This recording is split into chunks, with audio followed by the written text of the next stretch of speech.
All right, we're doing the best of the best here on Locked On NFL. Best roster, I'm not including the Ravens. I'm going to tell you why, and Matt is probably going to disagree with me here on Locked On NFL. The barbershop is open and Tony Wiggins has a chair for you. He's ready with some real NFL talk. The local experts of Locked On bring their expertise, and Wiggy is ready with his clippers and shears. Sit down and enjoy. The new Locked On NFL starts now. Locked On Podcast Network. Your team every day. It's your team every day here on Locked On NFL. We thank you for making us your first listen. I am Tony Wiggins, the host of the Locked On NFL Barbershop Show, along with my Friday guest host, Matt Williamson of the Peacock and Williamson podcast and a whole bunch of other stuff too. I'm going to let you know we're going to get into the best of the best here today on Locked On NFL, where you can find our podcast wherever you get it, by the way. Whether you watch or listen, we will be there each and every day, and we appreciate the first making our everydayers making us your first listen. If it's your first time here, you can come back anytime you get ready, man, and you can be an everydayer too. Today's show is sponsored and brought to you by Game Time. Download the Game Time app, create an account, and use the code Locked On NFL for $20 off your first purchase. Matt, I had an idea to do this show because everybody has an offseason. Everybody's happy about their offseason, but there are some teams that stick out. So what we're going to do is in the third segment, we're going to go with the two best divisions in football. The two best, not one, because we always do things in twos because that's where the Super Bowl is. There's always one team against the other, right? All right. And two best off seasons is right in the middle. And then, ironically, we're going to start with the two best rosters in the NFL. And as you heard at the very beginning, I did not choose the Ravens, and I'm going to get a nasty phone call from Kevin Oestreicher. I already know it. But I will get into who I did choose in just a second, Matt. But I think we might be in the same area code on this one. I think so. It's not an easy decision. I mean, there's some strong ones out there for sure. I think the slam dunk is the Eagles. But I will say it's a little lighter than it was a year ago. You know, they had some defensive linemen deport via free agency, and I'm sure they'll develop their own as they do so well. But the O-line is great. The skill guys, great. You know, two young defensive backs to get super excited about. Zach Bond was tremendous on the second level. So I doubt we're going to have an argument about the Eagles. You mentioned the Ravens. That would be my number two. And especially after grabbing Alexander, I mean, I think their secondary is pretty awesome now. Roquan in the middle. D-line is above average. I mean, I don't think it's awesome. O-line still worries me a little. Skill, pass catchers, good, not great. The running back is still ridiculous. And, oh, by the way, they have Lamar Jackson. Yeah, they got Lamar Jackson. So the one we agree with is Philly. And I'm going to play Philly first. And let Louis continue to flex on everybody. He's been doing that since they won the Super Bowl, right? And I love it. And then after that, we'll come back and I'll tell you who and why I did not choose Baltimore. But here's Lou DiBiase with Locked On Eagles. I'm not saying any of the other three teams in this division are Super Bowl contenders. I think the Eagles are the only true Super Bowl threat to legitimately have a real chance of winning the Lombardi Trophy this year. As much as I do kind of like a lot of what these teams did on paper this offseason, I still think the Eagles are the cream of the crop in the East. I think they're really the only team that I could see beating the Chiefs again in the Super Bowl or beating the Detroit Lions in the postseason, or if it's Josh Allen in the big game or Lamar Jackson. Like, I think it's the Eagles, and I just can't imagine even the Commanders, for as good as I think Jaden Daniels is and the improvements they made on paper this offseason, taking advantage of Daniels being on that cheap rookie contract right now. I don't see them getting back to where they were last year. I think they definitely overachieved. Jaden Daniels is an elite player, but all right, so there are a few things I want to point out here, and I'm not setting Louis up because Louis has been flexing and he has the right to flex. They're great. I agree the Eagles are one of the two best. That's why they're in this clip. There's somebody he didn't mention at all. That is my other team, and I'll get to that in a second. But he also mentioned everybody else in that NFC East, and I want you to remember that for segment 3. But now I'm going to reveal someone that Louis didn't mention, and part of the reason they're in this is because they actually improved on their team last year. Everywhere you mentioned that you're concerned about Baltimore, They don't have a concern at that position. And oh, by the way, there was a game called the NFC Championship. Listen to this. Even though this is a win now team, 2 of their 3 best players are young with their primes ahead of them. And that is very encouraging for me to know that if you're a Rams team, you can still go for a Super Bowl now and you can still compete for a title now, but you still have your foundation for the future. So that's very, very, very exciting to me as a Rams. All right, so now you see where I'm going, right? We're just going to act like that Rams game didn't exist and they weren't inside the 20-yard line with 2 shots at the end zone in Philly in the snow. We're just going to pretend now we didn't see that. We're going to pretend they didn't get Devontae Adams. We're going to pretend that all of those people they were winning with on defense and that nice offensive line and Kyron Williams, that running back, as if Les Snead and them didn't improve. And we're not going to pretend that Sean McVay isn't the second best coach in the National Football League. And here's the thing. In recent history, they've been there and they have won it. Philly is probably looking right at themselves when they see what they did in 2017 and how they remained relevant and built their roster. Nobody is mentioning the Rams. I think they got one of the 2 best rosters in the NFL. I do prefer the Ravens, but the Rams would absolutely be top 5. I don't see any holes on offense. I mean, and I do think Stafford is still maybe the 5th best quarterback in the league. I think there's 4 amazing ones, and then he's in the competition for the next guy. I'm with you on Adams. It won't shock me at all if after the season we look back and say, who was the best free agent addition at any position in the entire league? It might be Adams. I'm just a little worried about the back 7 on defense. It's okay. You know, I'd rather be strong up front, which they are, led by Jared Verse and those guys, Kobe Turner. So that makes up for it, and they've schemed around it over the years, but the back 7 to me is ordinary. Yeah, it does leave a little bit to be desired. Now, they got a way they can fix that. They can call down to South Beach and trade for somebody that they're very familiar with that is still one of the 10 best DBs. I say DBs because he can be a slot corner or safety in Jalen Ramsey. I'm not mad, though, at the Ravens selection, and I'm going to show y'all something. When I did my show prep, I'm holding this up. So if you're not looking, if you're listening, here's my show prep. I had Rams and Eagles. I had Ravens and Eagles, and I slashed it and I put the Rams. It's not because I've been talking about the Eagles every day, and it's not because I love hearing Louis flex on y'all about the Eagles winning the championship. It's just that I thought about it, and then I thought about the Chiefs, and I said, well, wait a minute. I saw the Chiefs get steamrolled by a team that the Rams had on the ropes in Philadelphia in weather that the Rams aren't used to, and I just believe that's something to build on. Nothing to argue about, though, man. We got a whole bunch more to talk about here on Locked On NFL. The 2 best off seasons. I'll give you the criteria that I use for that. And I will admit I wanted to use the team that I cover in Jacksonville, but for this show, I won't. I will mention that and why I chose that. But we'll get into the 2 best off seasons here in just a second on Locked On NFL.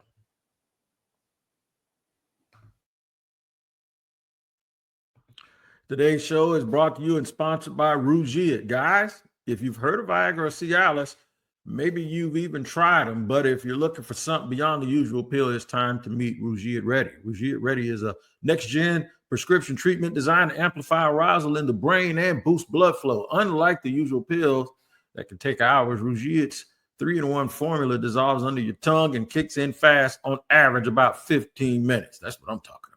Look, if traditional options haven't worked, Rugiet might be the answer. Over 150,000 men have already tried to switch. Head to Rugiet.com/LockedOnNFL and use the code LockedOnNFL to get 15% off today. That's Rugiet.com/LockedOnNFL and use the promo code LockedOnNFL for 15% off. Individual results may vary with prescription treatment. Compounded drugs are permitted to be subscribed or prescribed under federal law, but are not FDA approved and do not undergo FDA safety, effectiveness, or manufacturing review. Please visit the Rugiet website for full safety information.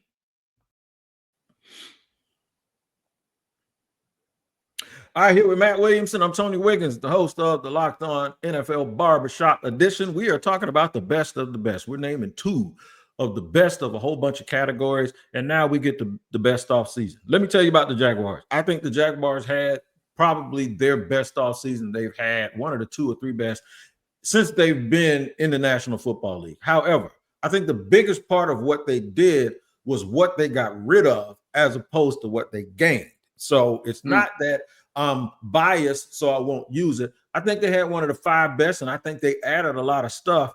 But I think there's a whole bunch of moving parts, and we just have to wait and see how all of these things play out. So I did not include them. But somebody I did include was the team that got the coach, Matt, that Jaguars fans initially wanted. Let's go to Chicago and listen to Lauren Cox from Locked On Bears. And when I look at all the additions the Bears have made in terms of the free agent signings, the trades, the draft picks, I think the overall biggest addition player for this team is Joe Thuney. Like, he is the best player the Bears added this offseason. And I struggle with this one because, okay, is a left guard going to be the highest impact player individually on this Bears roster that they added this offseason?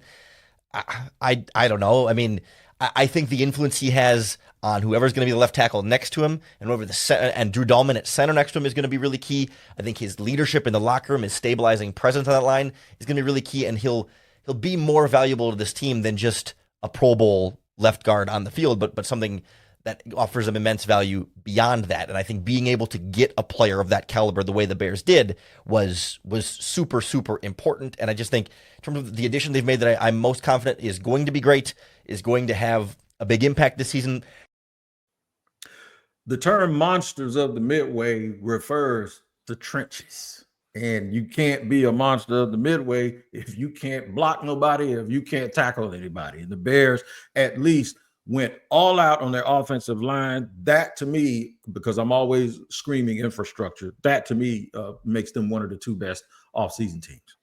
Yeah, so I do think the Jags are an honorable mention. I think there's 3 teams really fighting for these 2 spots, and Chicago is definitely one of them. Love the coaching hire. If you can totally rebuild an interior O-line in a month or whatever, sign me up for that. And then they put a little cherry on top with a first-round tight end and a second-round wide receiver that they don't need to be awesome right away. They can bring them along slow with their young quarterback because it's all about the quarterback. I mean, all those moves are Caleb Williams friendly, and that has to be the whole goal. So I am very much on board with the Bears. I'm on board too. And there's going to be there's a little bit of a rivalry brewing with the fan bases of Jacksonville, and they think they stuff was in the closet when they got Ben. Actually, the Jaguars actually chose that they were going to go with Liam Cohen. So we'll see how that plays out. That's something that we can watch as we move forward. Something else to watch moving forward, there's a team that people are mistakenly thinking that this team say they finally got away from the way that they've been doing things. No, they didn't. They went and got one of their own. It's just a dude that people forget was one of their own. Check this out from Foxborough. Robert Kraft speaks out and has a lot to say. My first question is for all of you. Do you care what Robert Kraft says anymore? Do you care? Do you care if Kraft's out there telling you that it's going to be a fun season? Do you care if Kraft is out there telling you that the last 2 years running this organization were the most miserable of his ownership tenure? Do you even care anymore? Or have you heard enough? Have you heard Robert talk to the last couple of years and said, you know what? Enough is enough, Robert. I'm not worried about what you say. I'm worried about the actions on the field. I'm worried about winning football games. You can do what you want to do. You can say what you want to say. But until you win football games, it just doesn't matter to me. Boy, it sounds like if that's the way people feel, they hired the right guy in Mike Vrabel, didn't they? Yeah, that's definitely one of my 2 of the 3 that I would have, fighting for these spots. Starts with Vrabel. I think he's still a top 10 head coach until otherwise told. What he didn't mention, I don't think Josh McDaniels was a good head coach, but I think he's an elite offensive coordinator. I mean, and nobody seems to be bringing that part up. Now, I do think the pass catchers and offensive line still have a long way to go, but they don't stink anymore. They stunk last year. And now the defense has some dudes too, so I think they made great strides.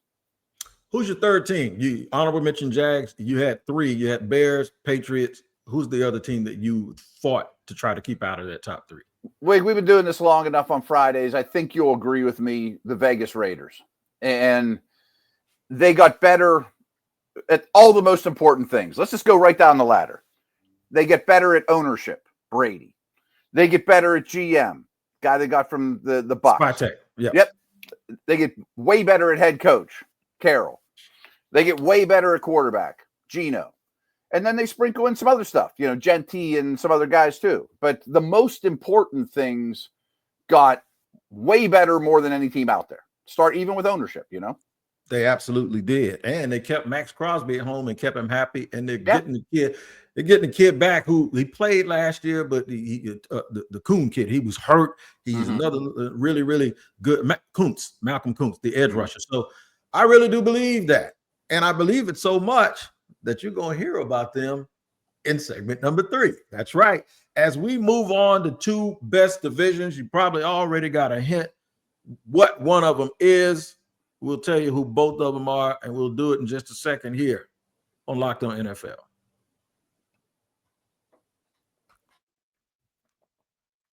All right, today's show is brought to you and sponsored by Game Time. Have you ever decided at the last minute to head to a ball game with friends or family? Maybe it's game day and you suddenly realize you want to be in the stands. That's exactly where Game Time comes in.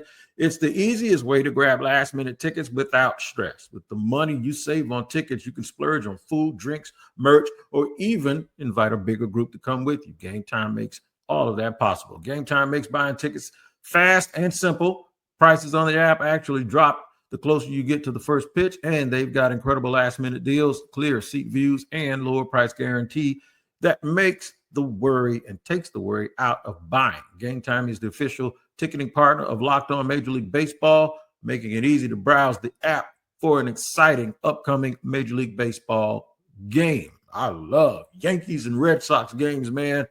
Take the guesswork out of buying tickets with Game Time. Download the Game Time app, create an account, and use the code Locked On NFL before $20 off your first purchase. Terms apply. Again, create an account and redeem code LOCKEDON NFL for $20 off. Download the Game Time app today. Last minute tickets, lowest price, and it's always guaranteed.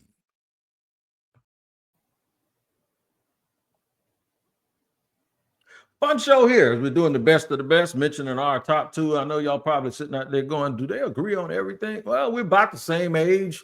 We think the same way. We meet up here every Friday at 11 o'clock. Matt and I got a lot in common, right? I think we might have a little disagreement on this last one. As you heard at the end of segment 2, Matt mentioned Pete Carroll and the Raiders as the most improved team. Now, you're adding that to 3 teams that made the playoffs last year.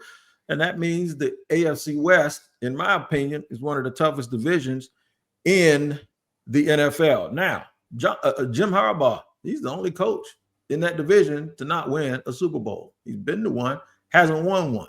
Yep. The flip side of that is won a national title 2 years ago. He won a national title, and he rebuilt programs, whether it be San Diego, whether it's Stanford, going into the 49ers and having to live up to their past that they hadn't seen any glory in a while. And then he went to Michigan and did the impossible. He's beaten Ohio State 3 straight years and got that right and got that together.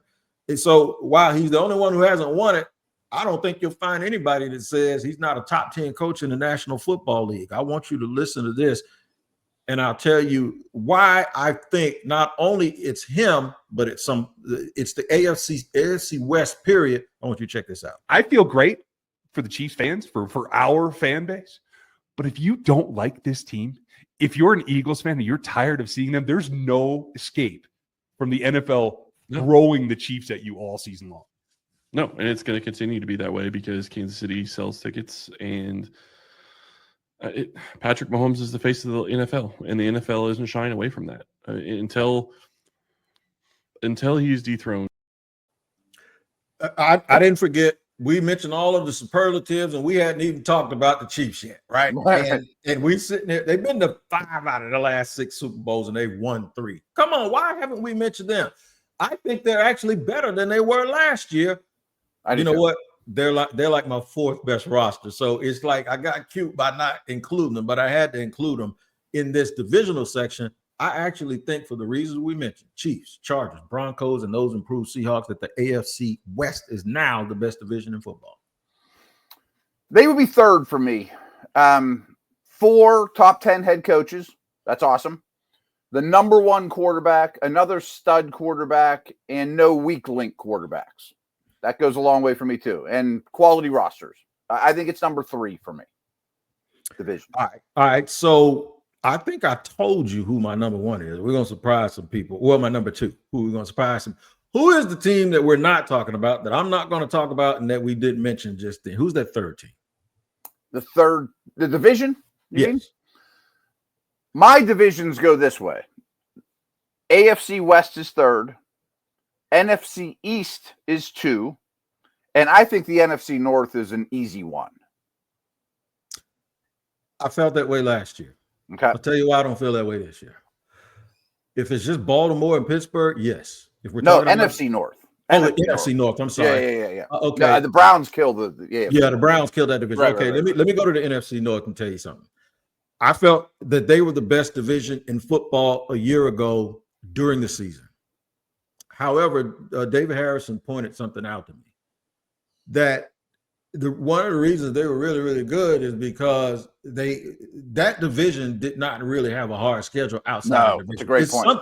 It's something that he pointed out. Great He was telling me last year, he was like, Wig, because I'm going to tell you what, Peter Bukowski from Locked On Packers, we had a squad show.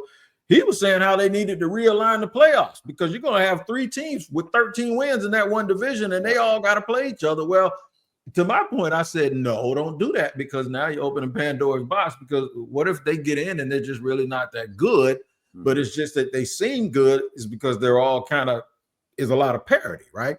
Well, Detroit got banged up. Minnesota proved that their quarterback could only take them so far. Green Bay left us with our head scratching, and we're still sitting here waiting for the Bears to finally do something that resembles the 1985 Chicago Bears. So that's why I didn't include them this year, but I did include another division, and it might be one that I'm looking for blue sky as opposed to what is in my face right now. And surprise, surprise, it's one of your top 3. Check this out. Last week, Everydayers, you'll remember, for our episode of the last OTA practice, talked about we're not being hunted. We are not turning into the hunted. We are always, always, always going to be the hunter, always hunting, always going out there, because that mentality of we're always going out there looking for the next hunt, for the next mission, for the next whatever benchmark, that mentality prevents complacency. Complacency sets in when you get comfortable. If you believe your own hype, you can get comfortable. You can become that team that says, yeah, we're good, and we know we're good, and we know that we're better than you, or know we're better than that. If you come into everything saying, we might think we're better than you, but we got to prove it. We got to go get it. Nobody's going to hand you that medal. That is when you become the best version of yourself. Sounds like Dan Quinn learned his lesson from the Falcons almost winning the Super Bowl and then just falling off. And now he doesn't want that to happen in Washington. So here's what I did. I replaced the AFC North with the NFC East for this reason. I think Philly is where I thought Baltimore was last year. Even though Baltimore wasn't the incumbent champs, I thought Baltimore had the best roster a year ago before the season. Okay. I think a second good team is Washington. They're my Pittsburgh, right? And then you get to a third team who can beat anybody on any given week. That was the Bengals because of their offense and Joe Burrow and all of those. That's Dallas to me. I think Dallas, with their pass rush and their ability to make turnovers, and now with their improved offensive line and the number 2 receiver and Dak being healthy, now becomes what the Bengals were. And the Giants are better than what Cleveland was. The Giants got a real good defense, so we just got to see if Russell Wilson can bring them at least up to the middle of the pack. That's why I have the NFC East number 1. I agree with a lot of that. I think much like we talked about the Raiders getting a facelift from the top down, Washington got that last year and got out of the Daniel Snyder stink, and now are a legit organization. I think they're going to take a tiny step backwards, though. They just took such a huge step forward. They had the second pick in the draft a year ago. I just think their defense is almost Bengals-like, but they're going to win a lot of games 36-35, and they're very capable. Can the Eagles be better? They can't be better. I mean, if anything, they go down. I don't think they're going to be bad. I don't think they're going to be average, but they have to be number 1 to maintain their status, which is pretty difficult. It's hard. The other 2, though, are the interesting ones. I expect Dallas to be noticeably better. I mean, playoff type team, Dak Prescott, O-line, Micah Parsons, throw Pickens in the mix. You know, I think Dallas is kind of a 10-win type of team all day long. And the Giants have the worst schedule I've ever seen. And they have some issues, but their quarterback situation will definitely be better. Neighbors is a star. I think the rest of the offense is okay. I mean, it's not great, but the defense to me is what no one's talking about. I mean, that line is sick. And I don't know if they'll win many games, but I bet everything that they're a better football team than they were. They will be. And they'll be one of those teams that you're like, if you wake up one morning and your team's playing the Giants, you don't get no week offs in the National Football. No. You won't get one with them either. They will be one of those hard-nosed, well-coached, put everything, you know, they're going to lay it on the line every single play. I think Abdul Carter is going to be outstanding as a stack linebacker who rushes the passer. Thibodeau's going to have a good year. I heard Evan Neal's even playing well, and we forget now they've improved their offensive line also. It's just that with the Giants, it all comes down to quarterback play and the pressure of being in New York. I tell you what, ain't no pressure. It ain't no pressure for you to make your second listen locked on NFL scouting with Kyle Krabs and Joe Marino. In fact, it's actually going to make you a smarter fan. Make sure you make that your second listen and check out Locked On NFL Scouting wherever you get your podcast. Matt, this is fun as always, man. We can stay here all day, but we got to go. They don't pay us to be here too much longer than what we're here for. So we'd be doing it for free if we did so. But you have a good weekend, and y'all have a good weekend here on Locked On NFL. Make sure you check us out all over. Matt Williamson, of course, with the Peacock and Williamson podcast, and you can check me out on Locked On Jaguars. Y'all take care.